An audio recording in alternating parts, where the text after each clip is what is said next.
OK. Donc, on va parler de comment est-ce qu'on va tester, vous allez tester vos applications Flutter. Je remercie déjà Laurence pour m'avoir contacté pour vous proposer ce talk. OK. Euh, donc, je vais me présenter rapidement qui je suis. Moi, je fais partie de la société StackLab. Actuellement, je suis le VP Engineering de la société. On vient de s'implanter à Montréal. Ça va faire 3 mois maintenant. Je suis à la base un Google Cloud architecte. C'est vrai que je fais un peu d'art et Flutter depuis pas mal de temps. Donc, j'aime bien donner des conférences dessus, d'où l'objet du talk aujourd'hui. Donc, vous pouvez aussi me suivre sur les réseaux sociaux, que ce soit Twitter ou GitHub ou LinkedIn. D'ailleurs, tous les réseaux sociaux, j'ai le même alias, à savoir BWNS.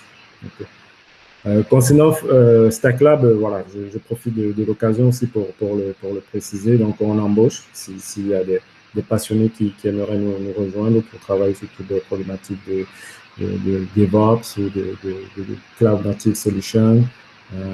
Aujourd'hui, nous sommes partenaires premiers de la plateforme Google Cloud et aussi nous faisons partie du réseau de partenaires de GitLab. Donc, n'hésitez pas, il y a ce mail-là, même pour me contacter ou discuter en dehors de la présentation.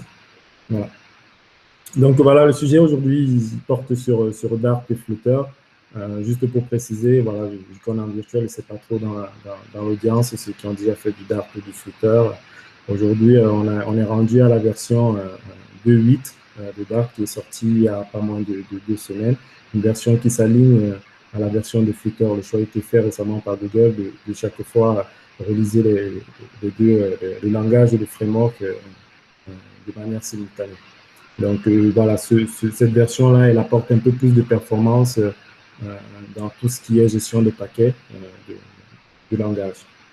Donc voilà, il y a une nouvelle commande qui est assez intéressante, qui s'appelle Further Update, qu'il faudrait passer pour tous ceux qui font du Dart ou du Flutter actuellement. Il faudrait passer cette commande parce qu'en fait, c'est une préparation à la gestion du Nil Safety qui va arriver bientôt. On ne sait pas si ça va être dans la version 2.3 ou ils vont faire une 2.9 par rapport à ça. Donc, c'est fortement recommandé de faire cette opération pour nettoyer vos paquets et potentiellement qui vous propose de faire des updates.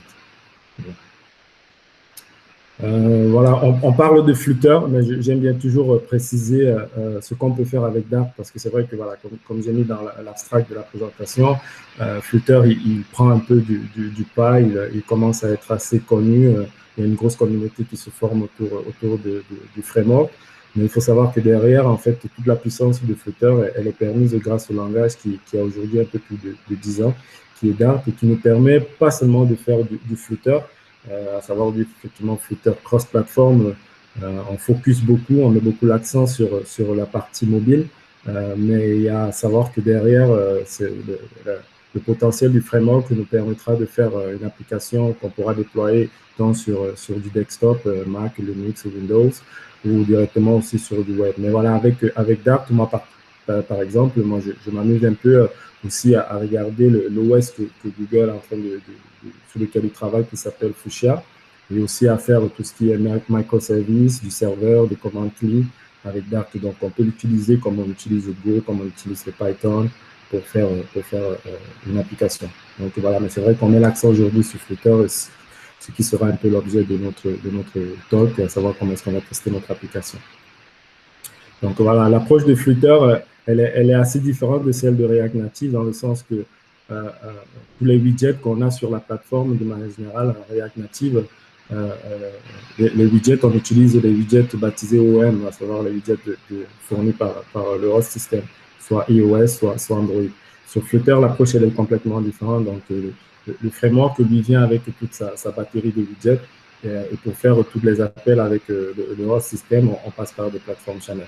Donc, je ne vais pas m'attarder dessus, effectivement, comme on ne va pas rentrer vraiment dans comment est-ce que marche Flutter, mais je pensais intéressant de préciser ça par rapport au niveau de l'audience. Je ne sais pas trop à quel niveau vous êtes avec Flutter. Donc voilà, au niveau des tests, pour rentrer dans le vif du sujet, la pyramide de tests en Flutter, elle est la même que sur tout autre framework, qu'on ait un background, voilà, que ce soit Android pour la communauté G2G Montréal qui est un peu plus Android, qu'on soit back-end en faisant du Go, qu'on soit plus Java friendly, comme moi j'étais à la base. La pyramide de test, elle est la même, à savoir, plus on monte dans la pyramide, plus le coût va être important. Et moi, j'ai l'habitude de dire aux équipes, aux clients que j'accompagne, OK, ça va toujours dépendre de vos moyens, mais au moins, il faut s'assurer que les tests unitaires en bas de la pyramide, c'est assez complet, c'est assez précis. Et c'est vrai que plus on va monter au niveau des tests d'intégration que je vais vous montrer avec une démo, comment est-ce que vous allez les mettre en place, ça va forcément prendre du temps. Donc, il y a un choix à faire, comme on fait dans d'autres frameworks, c'est pas nouveau avec Flutter.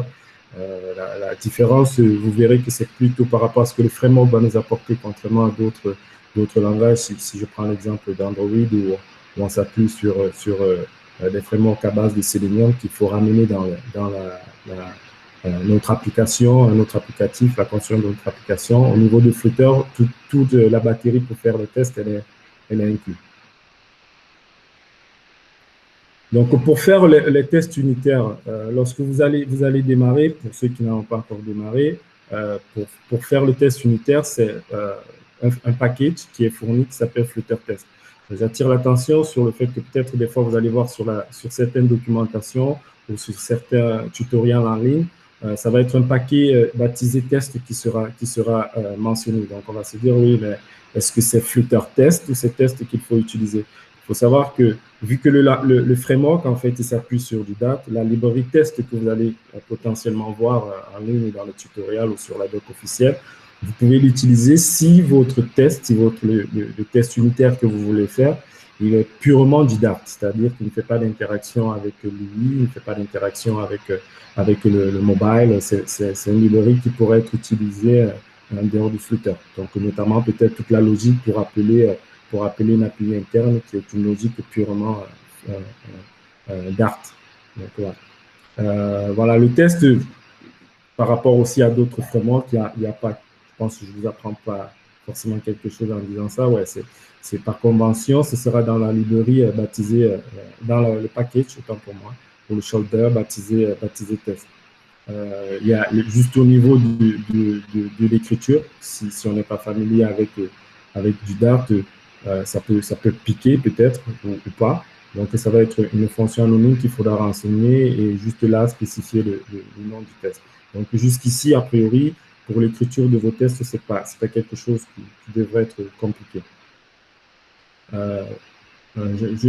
J'aime toujours préciser l'utilisation de Mockito, qui nous permet, lui, donc, du coup, de faire des mocks, d'apporter un comportement à nos API. Mockito qui est à la base un framework qui vient de l'écosystème Java.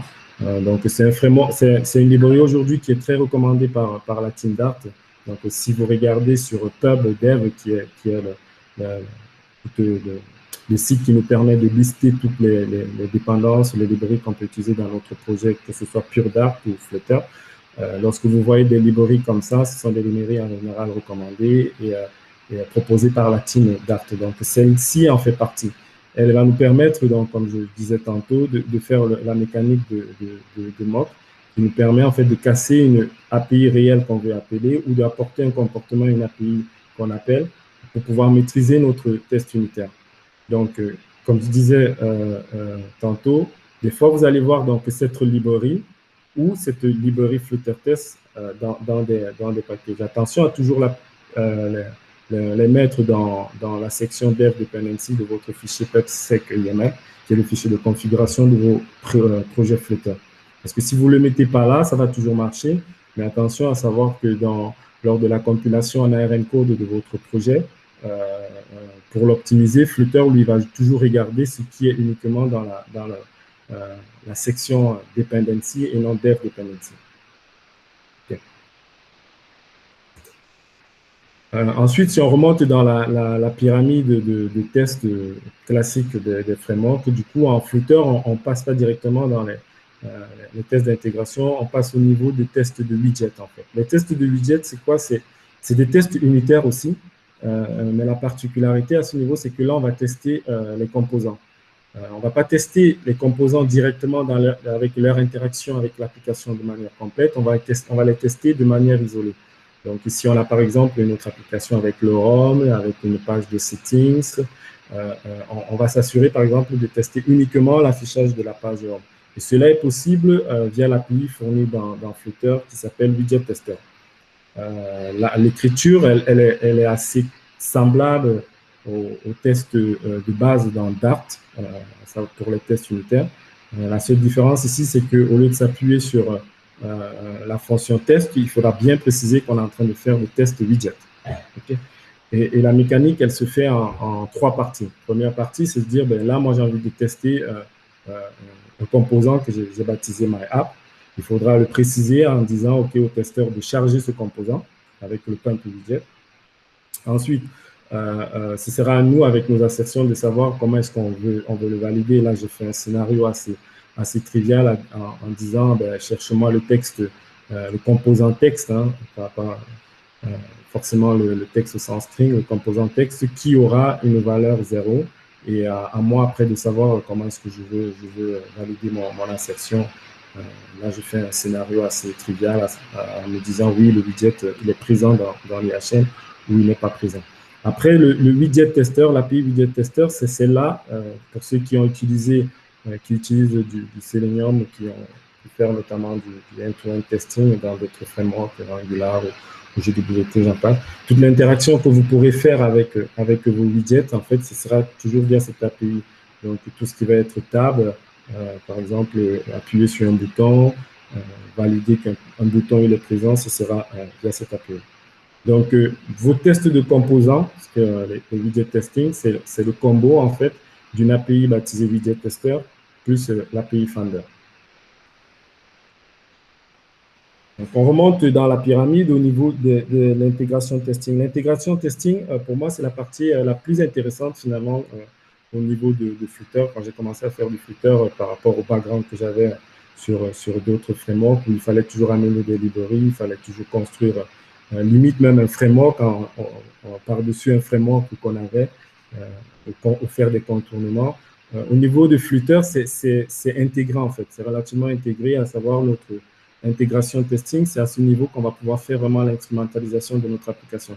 Quand on parle d'instrumentalisation, c'est-à-dire on va pouvoir faire jouer en fait notre application directement sur un émulateur ou sur un device réel et pouvoir le manipuler comme on l'aurait fait de manière manuelle avec certains scénarios fonctionnels.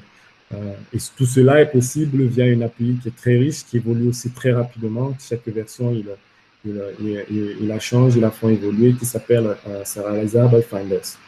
Après, dans l'écriture, lorsque vous saurez écrire tout ce qui est widget testing, vous n'aurez pas de difficulté à faire des tests d'intégration. La grosse différence, ça va être vraiment à ce niveau, vous devrez maîtriser comment est-ce que vous voulez tester, valider votre application de manière, entre guillemets, on dit entre côtes, là, de manière réelle. Donc, au niveau de la commande, ça va être cette commande qui est fournie. Au niveau du target, vous voyez, il y a un autre dossier, contrairement tout à l'heure quand je vous ai présenté les tests unitaires et les tests d'intégration, un dossier qui s'appelle Test Driver, qui est en fait un autre dossier que vous devez créer et dans lequel vous allez redéfinir comme si vous réécrivez en fait une autre application, mais une application qui va préciser en fait le modèle de l'application qu'on veut instrumentaliser. C'est pour ça qu'il y a un autre dossier qu'il faut créer pour construire l'application telle qu'on va faire ces tests d'intégration. Donc, au niveau du test d'intégration, il y aura une nouvelle librairie à rajouter, mais toujours qui est fournie par la team Flutter, à savoir Flutter Driver. Donc, comme je disais tantôt, ça va être un autre dossier que vous voyez là, ça va être un autre dossier en dehors du dossier de test. Sinon, Flutter, il ne va pas le voir. J'ai dit que le support pour faire l'intégration est fourni dans le SDK Flutter. Par contre, lorsque vous allez configurer votre projet pour pouvoir faire le test d'intégration, que vous aurez mis les dépendants, que potentiellement vous aurez commencé à l'écrire, la team Flutter a fait exprès de dire que ce serait à vous d'activer manuellement que vous voulez faire du test driver. Donc, à un moment donné, dans votre code, en fait, il faudra s'assurer que vous avez activé en fait l'extension Flutter Driver. Sinon, par défaut, vous allez faire du testing et vous allez vous dire, mais en fait, ça ne marche pas parce que vous ne l'avez pas activé. Parce qu'il est consommateur de ressources, il est consommateur de CPU. Donc, c'est vraiment à vous de dire est-ce qu'on veut le faire. Et on verra par la suite comment est-ce que vous pourrez le faire tourner en intégration continue, notamment si votre machine, de manière sur le poste sur lequel vous jouez, de manière générale, on part du principe qu'on n'a pas toujours assez de CPU. Donc, pour le test d'intégration, ça va être ça. Ça va être un fichier comme ça. Ça, c'est vraiment un sample que j'ai écrit, limite un Hello World. Et ici, j'ai introduit un nouvel concept qui est relativement propre à Dart, à savoir la possibilité de grouper les tests, en fait. C'est-à-dire que vous pourrez avoir, par exemple, dans votre application, des tests, je prendrais par exemple des tests qui sont de type arithmétique, addition, soustraction, et des tests qui seront par exemple des tests liés aux informations d'un employé. Ils vous permettent, dans la lisibilité de l'exécution de vos tests, de les grouper en fait. Donc, je pourrais dire tout ce qui est groupe arithmétique, j'écris tous les tests en dessous, et tous les tests groupe employé, je mets les tests en dessous. Par rapport à la mécanique de test, tout ce qui est setup all et tears down all, je suppose que c'est des concepts qui vous sont familiers par rapport à d'autres frameworks, au background que vous avez, à savoir pouvoir jouer une logique avant tous nos tests. Donc, c'est la même chose. Cette compétence, vous pouvez la ramener directement en Flutter. Ce sera assez familier pour vous. Juste la bonne pratique à faire lorsque vous allez faire vos tests d'intégration, c'est de s'assurer effectivement que ce connecteur-là, ce driver, qui nous permettra de manipuler notre application, qu'elle soit démarrée en début de test et qu'elle soit fermée. Moi, j'ai eu des scénarios avec des clients, des refactoring de projets où ça, on le faisait très bien, mais le teardown, on ne le faisait pas. Il n'y a pas de problème, on va le rejouer, ça va toujours marcher. Mais comme je disais tantôt, c'est très consommateur de CPU. Donc, on a un process qui tourne et qui nous bouffe du CPU en background. Donc, ce sera à vous, en bonne pratique, de s'assurer qu'il soit toujours fermé. Et après, la mécanique du test d'intégration, voilà, si on l'a fait dans d'autres frameworks, si on l'a fait avec Selenium, et j'en passe, ça va être toujours à vous, finalement, de gérer comment est-ce que vous allez nommer dans votre application les composants, les clés, les identifiants qui vous permettront en fait de manipuler votre application dans le processus de test.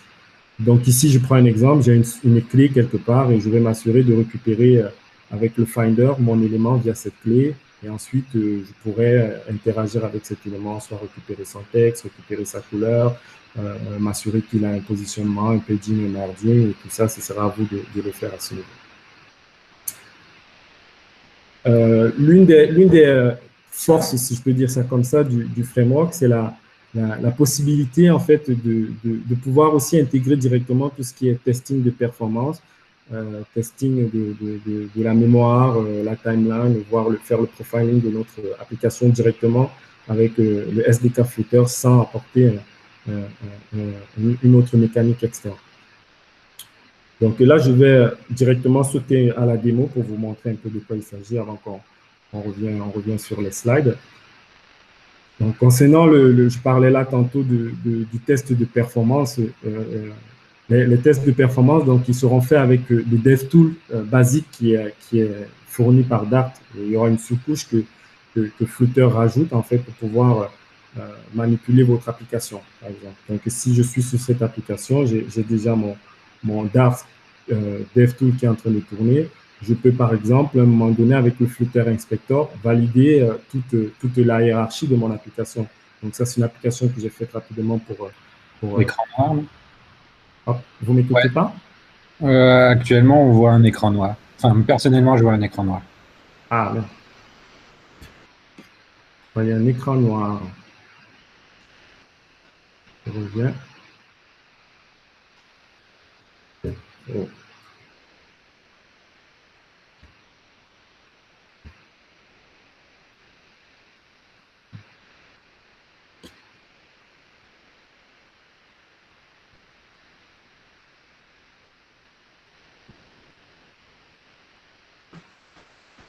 Attendez, je vous ai perdu là. Vous m'écoutez toujours ou pas? Oui, on t'entend. Ouais, on te voit.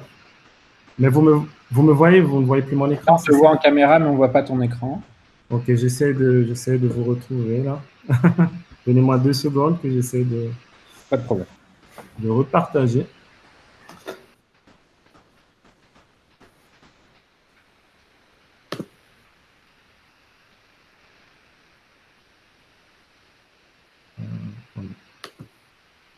Comme j'ai plein d'écran, si je fais l'intégralité. Là.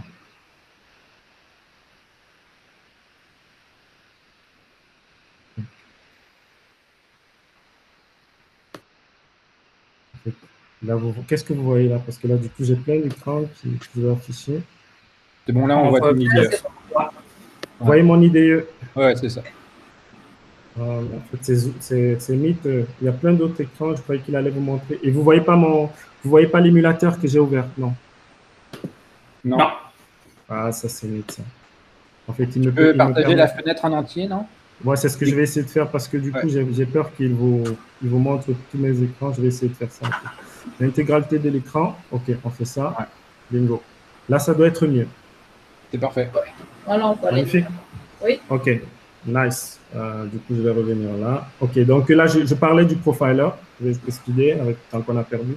Donc, le profiler, du moins, le Dart Dev Tool qui nous permet finalement de valider la perf. Pour moi, ça fait partie des tests. C'est vrai que souvent, dans certains frameworks, on l'oublie. En fait, on dit, ben non, on va le faire après. Non, ça fait partie des tests de maîtriser tous ces éléments-là. Donc là, j'étais en train de vous montrer ce qu'on appelle le Flutter Inspector, qui va vous permettre, lorsque votre application est écrite, je vous disais tantôt, donc une application que j'ai écrite vite fait qui affiche les films disponibles au Canada actuellement. Il vous permet de valider que votre hiérarchie, telle que vous avez pensé, elle est bien construite comme ça dans l'application. Vous pourrez aussi valider, pour ceux qui sont plus familiers avec le painting, l'UI, que tout ce que vous avez construit, en fait, se présente bien si tout est bien aligné, si vos margins, toute cette compétence en général que je n'ai pas, de toujours faire des trucs jolis, si tout ça c'est bien aligné. Donc, vous pourrez le faire aussi avec le Dart DevTool. Tout ce qui est performance, voilà, par exemple, là, je vais démarrer un recording de mon application, donc il est en train de tourner. Bon, je vais jouer un peu avec l'application, je joue avec, j'affiche le drawer pour voir ce qu'il y a derrière. Le drawer, il s'affiche, on voit qu'il est un peu plus lent là, je joue avec, je lui dis, ben, OK, affiche-moi le sample CPU qui a été enregistré. Il va prendre du temps, come on. Okay. Oh, il met un peu plus de temps. Donc, on va venir.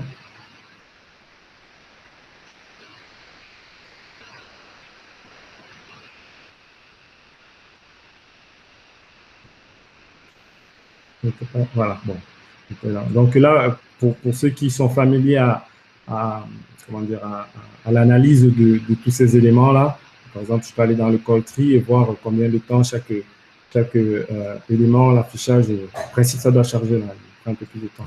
Voilà, l'affichage de chaque élément dans l'arbre en prix pour pouvoir analyser et vous dire que votre application est performante ou pas. Donc, vous avez le network, vous avez le logging, je ne vais pas m'attarder dessus, mais vous avez du coup cet outil-là qui va vous permettre de valider, en fait aussi, tester les performances de votre application. Juste une particularité au niveau de la timeline et de la mémoire, ce qui est assez recommandé, c'est bon, on peut le faire avec l'émulateur, mais on conviendra avec moi que ce n'est pas forcément significatif, étant donné que des fois l'émulateur, il est assez light par rapport à ce que l'application peut, comment est-ce que l'application peut se comporter directement sur notre téléphone. Donc, ce qui est assez recommandé, c'est de connecter directement au téléphone et de profiler sur votre téléphone. Donc, ça, c'est pour le Dart DevTool. Donc, l'application que j'ai écrite tantôt, en fait, c'est une application qui, voilà, elle est assez complète dans le sens où, bon, j'utilise un pattern pour la gestion d'état qui s'appelle Block. Ça pourrait faire l'objet de notre session. Dans mon application, j'ai quelques états et je vais vous proposer donc de faire une petite démo de comment est-ce que finalement on aurait pu écrire ces tests-là sans rentrer trop dans les détails techniques. Donc, je vais venir là, je vais afficher ça. Je vais vous proposer aussi de voir tout ce qui est couverture de code, même si dans les slides, je ne les présente pas. Voilà, je vais arrêter ça.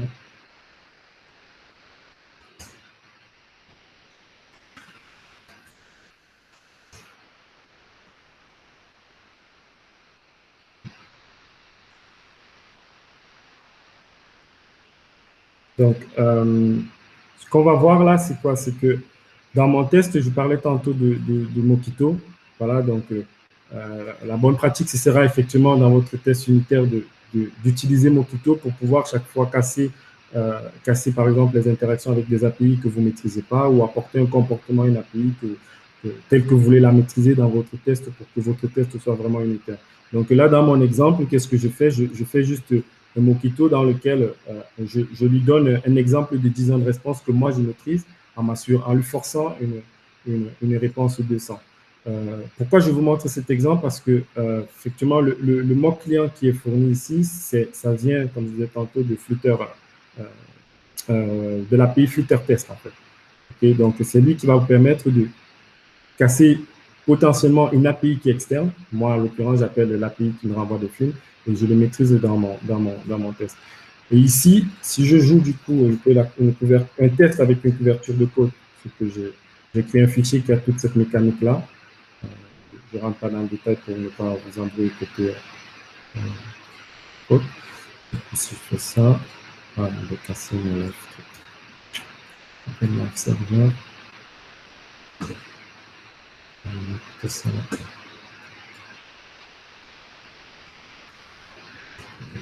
Donc là, en fait, ce que je vais vous montrer, c'est la couverture de code aussi qui est finalement aussi fournie. Donc, par exemple, si je prends l'exemple d'Android ou de Java de manière générale, avec l'utilisation de Jacoco, qui est une librairie encore qu'on doit rajouter. Là, dans Flutter, vous n'aurez pas grand-chose à faire. Vous aurez juste, à un moment donné dans votre application, à dire soit je vais faire les tests avec la couverture, soit je vais faire sans la couverture, soit je vais faire les tests avec la couverture en mettant -coverage et il va le faire pour vous tout seul. Donc là, dans l'exemple que j'ai fait, ce que je voulais vous montrer, c'est ça, c'est que voilà, il y a aussi le support directement pour faire la couverture de code. Donc j'ai testé, j'ai moqué le fait que j'ai une API 200 qui est retournée, mais dans mon test, quelque part, j'avais testé aussi le fait que l'API ne soit pas bien, que le retour ne soit pas bien, et là, je peux le voir rapidement avec la couverture de code, comme quoi il y a une partie de mon code que je n'ai pas testé. Donc c'est ce que je fais là, dans mon sample de mon exemple, en disant je vais réutiliser Mockito, pareil comme je l'ai fait tout à l'heure avec mon test 200, avec mon test maintenant où il y a une erreur, et moi je simule une erreur pour m'assurer qu'il va passer en disant je te force un code de retour à 500 comme étant un internal error. Donc, si je le fais, il va me dire ok, tes tests sont passés. Voilà. Et là, j'ai toute ma couverture de code qui est nickel. Si je vous montre un autre scénario de Spectre 2, je vous montre un autre scénario dans l'écriture des tests, à savoir une des forces dans le framework de Flutter, c'est de pouvoir tester tout ce qui est état transitoire dans l'application, à savoir par défaut, une application, elle a un état transitoire. Si je prends l'exemple de l'application que j'ai écrite, qui charge des films, à un moment donné, j'ai une application empty, elle est vide, il n'y a pas de film. Ensuite, je charge des films, il passe en état loaded, et ensuite, il est loaded, il est chargé. Et pour X raisons, je peux aussi avoir un état error. Donc, en général, ça, c'est quelque chose qui est souvent difficile à tester, mais via un support pour une API qui s'appelle Stream Matcher, fournie dans le SDK Flutter, c'est quelque chose qu'on peut tester finalement, comme si on était en train de faire une OTU sans trop de difficulté. Donc là, je m'appuie sur l'API, pareil, toujours Mockito, pour dire, lorsque tu vas charger un film, tu simules une erreur. Tu me dis, ben, il y a une erreur pour X raisons. Et les états transitoires auxquels moi, je devrais m'attendre dans mon test, c'est de passer d'un état empty, un état chargé, à un état en erreur. Et ça, c'est quelque chose qui se fait, je vais dire, naturellement avec le framework, en utilisant une fonction qui vient de la librairie Streammatcher, qui nous dit, OK, tu vas valider le emit in order en se disant, OK, je m'assure que mon application passe exactement dans cet ordre d'état. Donc, ça, c'est ce que je voulais vous montrer. J'ai cassé.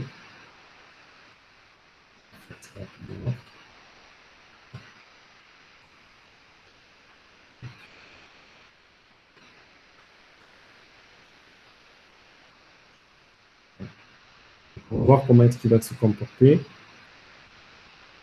Donc ça, c'est une bonne pratique, c'est pour ça que je le fais. Bon, je ne vais pas m'attarder trop sur le live coding, mais c'est une bonne pratique de toujours en fait le faire quand même, s'assurer qu'on ne met pas en place tous nos tests. C'est pas propre à Flutter, ça, hein, c'est propre à tous les frameworks.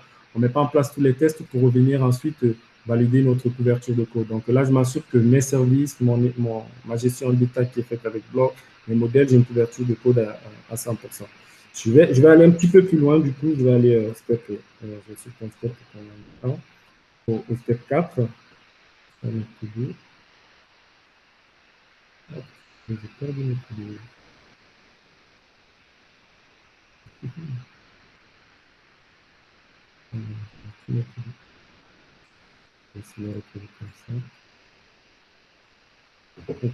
Donc, ce que je vous disais tantôt par rapport à la gestion des clés pour faire vos tests d'intégration, ce serait à vous chaque fois de les préciser. Donc ici, dans mon exemple, je vais vouloir à un moment donné tester que mon écran, quand il s'affiche là avec les films, j'ai bien les cartes de movie qui sont affichées.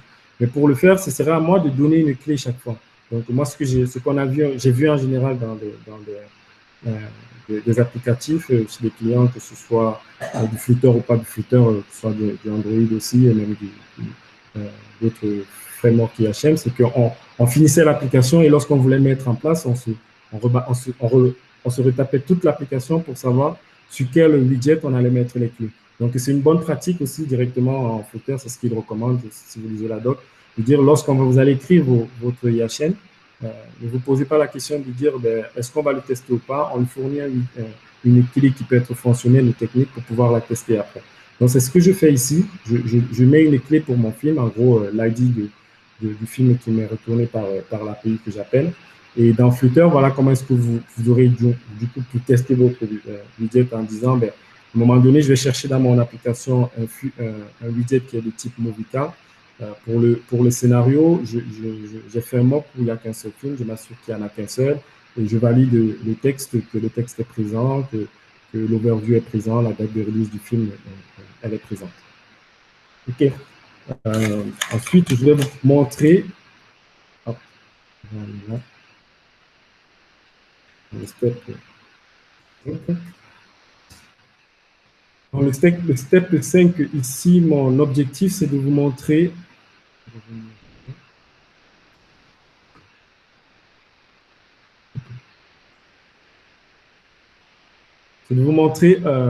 pareil dans les tests d'intégration, je vous parlais tantôt du fait d'activer le driver pour pouvoir faire des tests d'intégration, ce que je fais là.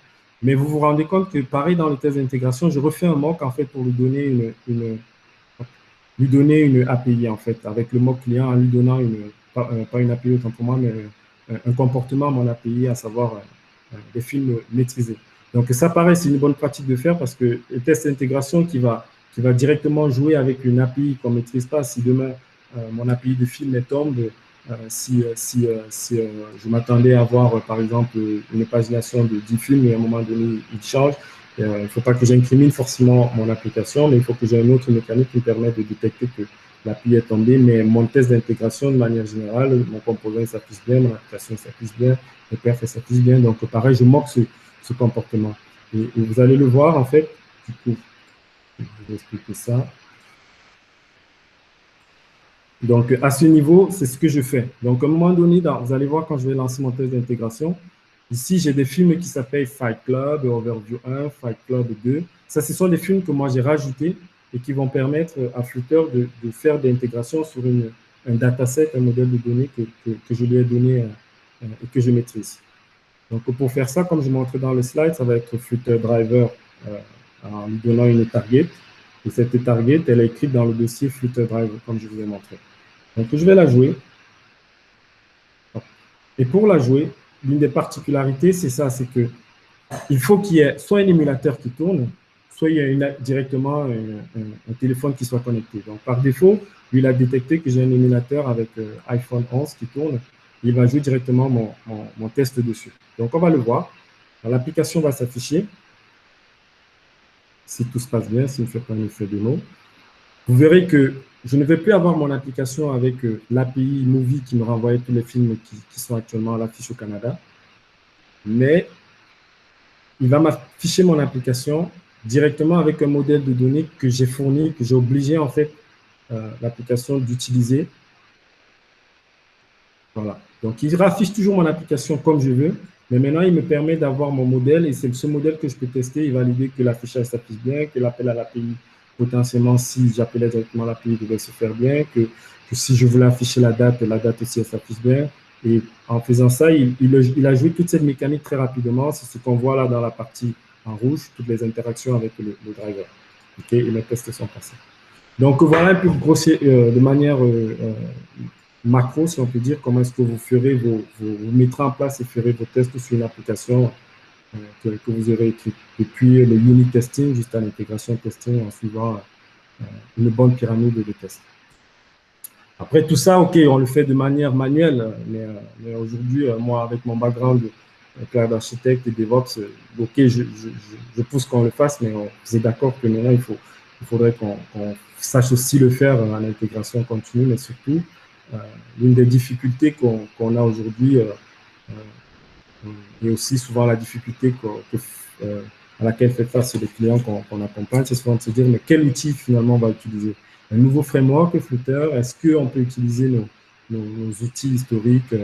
Quand je parle d'historique, je parle là, à titre personnel de Jenkins, par exemple. Est-ce qu'on peut toujours les utiliser? Est-ce que ça va pas être compliqué si on avait un pipeline déjà mis en place, notre background de développeur Android ou développeur iOS, est-ce qu'on pourrait utiliser les mêmes outils pour faire du test en intégration continue?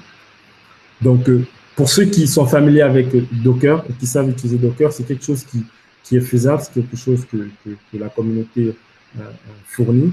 Il y a le conteneur, l'image Flutter officielle fournie par Cirrus CI, qui derrière aussi, eux aussi fournissent une plateforme d'intégration continue. Elle est constamment mise à jour, elle est mise à jour limite en collaboration avec le team Flutter. Donc, c'est cette image-là, notamment moi, par exemple, que j'utilise lorsque j'ai envie de mettre en place une intégration continue pour tester mon application Flutter, que ce soit sur Jenkins, que ce soit sur GitLab, que ce soit sur Cirrus CI, la mécanique, elle sera la même, à savoir utiliser votre image de cœur. Je vais vous montrer tout à l'heure un petit sample de fichiers que vous pourrez utiliser.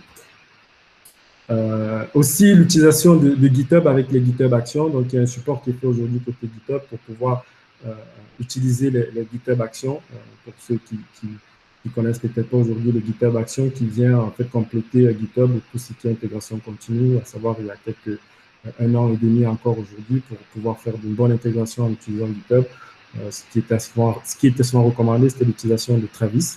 Donc, GitHub, j'aime bien dire, c'est une réponse à GitLab qui a sa propre CI en built-in, en tout en un. Donc, GitHub, avec les GitHub Actions, c'est aussi cette mécanique de pouvoir avoir directement dans GitHub, en fait, une mécanique pour faire l'intégration continue, à savoir le GitHub Actions. Donc, ce support pour Flutter en particulier, il est présent. Donc, à un moment donné, bon, je fais un test de mon application sur un push. Et ce qui va m'intéresser ici, c'est surtout cette action-là, à savoir une Flutter Action qui va me permettre, en intégration continue, de passer tous les golds pour faire un Flutter Get ou un Flutter Test et tout ce que j'ai joué de manière manuelle sur mon poste qui pourra le faire en intégration continue.